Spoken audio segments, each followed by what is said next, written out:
হরি ওম।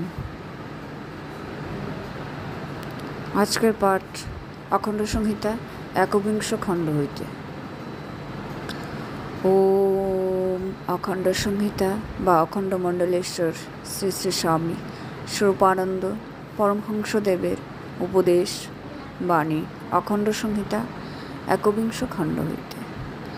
আত্মসমর্পণ ও সমস্যা সমাধান। একজন প্রশ্ন করিলেন, আমার জীবনের সমস্যার অন্ত অবধি নাই, জীবন ভরেই কেবল সমস্যা আর সমস্যা, একটা দিনও নিশ্চিন্তে থাকতে পারছি না, বলুন আমার উপায় কি?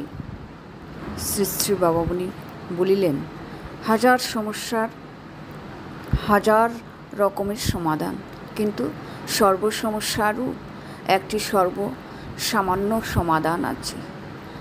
সেই সমাধানটি হলো নিরন্তর পরমেশ্বরে আত্মসমর্পণ। তরঙ্গহীন সমুদ্র যেমন কল্পনা করা যায় না, সমস্যাহীন জীবন তেমন কল্পনা করা যায় না। মেঘহীন আকাশ যেমন অসম্ভব, সমস্যাহীন জীবন তেমন অসম্ভব। জগতের যত সমস্যা, বিপদ, বিঘ্ন এবং উৎপাত সবই জীবিত মানুষের জন্য। মৃতের জন্য কোনো সমস্যা আর থাকে না। যতক্ষণ জীবিত আছো সমস্যা থাকবেই, এবং তার সমাধানও তোমার করতেই হবে। নিশ্চিন্তে নিশ্চেষ্ট হয়ে বসে থাকতে পারো না। প্রত্যেকের জীবনেই সমস্যা আছে এবং প্রত্যেককেই নিজ নিজ শক্তিতে সমস্যার সমাধান করে নিতে হবে। তোমার আত্মশক্তি যাতে অবশ, বিবশ, পঙ্গু ও অকর্মণ্য না হয়ে পড়ে, তারই জন্য চাই তোমার পরমেশ্বরে আত্মসমর্পণ। পরমেশ্বরের সঙ্গে তোমার এমন একটা নিত্য সম্বন্ধ বিরাজমান, যার দরুন তাতে আত্মসমর্পণের চেষ্টা মাত্রই তোমার ভিতরে অপরিসীম শক্তির উদয় হবে। আমরা আত্মসমর্পণ করতে পারি নে বলেই তো নানা সমস্যার উৎপীড়নে কাতর হই। জীবনের কোনো সমস্যাকেই চূড়ান্ত বলে কদাচ মেনে নিও না। নিরন্তর পরমেশ্বরে আত্মসমর্পণের মধ্য দিয়ে প্রতিটি সমস্যাকেই মিটিয়ে দেওয়ার সামর্থ্য অর্জনে চেষ্টা করো।